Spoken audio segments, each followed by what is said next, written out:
Bienvenue dans ce nouveau conte. Pour cette deuxième histoire, Lune d'Anderson. Prenez votre boisson chaude et votre plaid et laissez-vous porter par la triste histoire de la petite fille aux allumettes. Comme il faisait froid, la neige tombait et la nuit n'était pas loin. C'était le dernier soir de l'année, la veille du jour de l'an. Au milieu de ce froid et de cette obscurité, une pauvre petite fille passa dans la rue, la tête et les pieds nus. Elle avait, il est vrai, des pantoufles en quittant la maison, mais elles ne lui avaient pas servi longtemps. C'étaient de grandes pantoufles que sa mère avait déjà usées, si grandes que la petite les perdit en se pressant de traverser la rue entre deux voitures. L'une fut réellement perdue.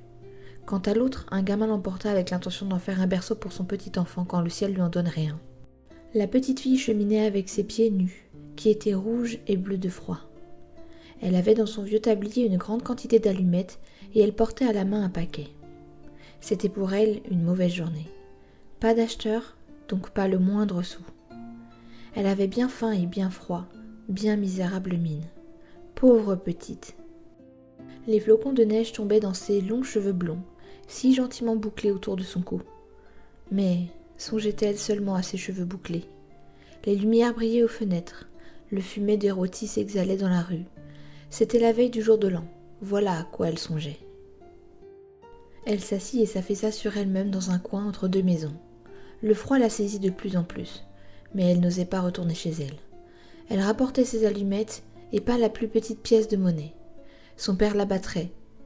Et, du reste, chez elle, est-ce qu'il ne faisait pas froid aussi? Il logeait sous le toit et le vent soufflait au travers, quoique les plus grandes fentes eussent été bouchées avec de la paille et des chiffons. Ses petites mains étaient presque mortes de froid. Hélas, qu'une petite allumette leur ferait du bien. Si elle osait en tirer une seule du paquet, la frotter sur le mur et réchauffer ses doigts. Elle en tira une. Rich, comme elle éclata, comme elle brûla. C'était une flamme chaude et claire comme une petite chandelle quand elle la couvrit de sa main. Quelle lumière bizarre! Il semblait à la petite fille qu'elle était assise devant un grand poêle de fer orné de boules et surmonté d'un couvercle en cuivre luisant. Le feu y brûlait, si magnifique, il chauffait si bien. Mais qu'y a-t-il donc? La petite étendait déjà ses pieds pour les chauffer aussi. La flamme s'éteignait. Le poêle disparut, elle était assise, un petit bout d'allumette brûlé à la main.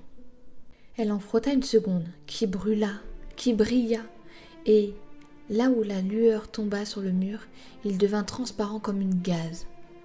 La petite pouvait voir jusque dans la chambre où la table était couverte d'une nappe blanche, éblouissante de fine porcelaine, et sur laquelle une oie rôtie, farcie de pruneaux et de pommes, fumait avec un parfum délicieux.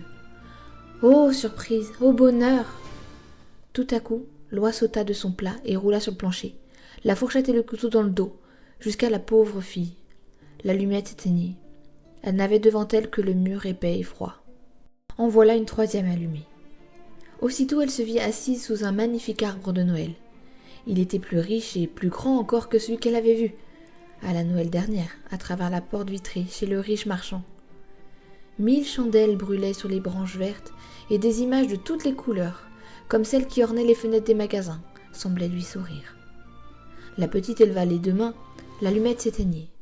Toutes les chandelles de Noël montaient, et elle s'aperçut alors que ce n'étaient que des étoiles. L'une d'elles tomba et traça une longue raie de feu dans le ciel.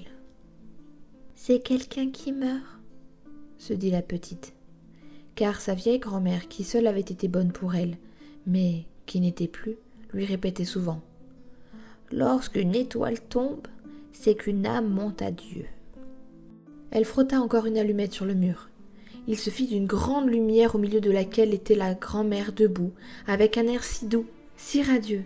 « Grand-mère !» s'écria la petite. « Emmène-moi. Lorsque l'allumette s'éteindra, je sais que tu ne seras plus. Tu disparaîtras comme le poêle de fer, comme l'oie rôtie, comme le bel arbre de Noël. » Elle frotta promptement le reste du paquet, car elle tenait à garder sa grand-mère, et les allumettes répandirent un éclat plus vif que celui du jour. Jamais la grand-mère n'avait été si grande et si belle. Elle prit la petite fille sur son bras, et toutes les deux s'envolèrent joyeuses au milieu de ce rayonnement, si haut, qu'il n'y avait plus ni froid ni faim, ni angoisse. Elles étaient chez Dieu. Mais, dans le coin, entre deux maisons, était assise quand vint la froide matinée, la petite fille, les joues toutes rouges et le sourire sur la bouche, morte. Morte de froid, le dernier jour de l'année. Le jour de l'an se leva sur le petit cadavre assis, là, avec ses allumettes, dont un paquet avait été presque tout brûlé. « Elle a voulu se réchauffer », dit quelqu'un. Tout le monde ignora les belles choses qu'elle avait vues et au milieu de quelle splendeur elle était entrée avec sa vieille grand-mère dans la nouvelle année. J'espère que cette histoire vous a plu, malgré sa grande tristesse. Pensez à me dire en commentaire l'histoire que vous souhaitez écouter la prochaine fois. À très bientôt. Soyez sages.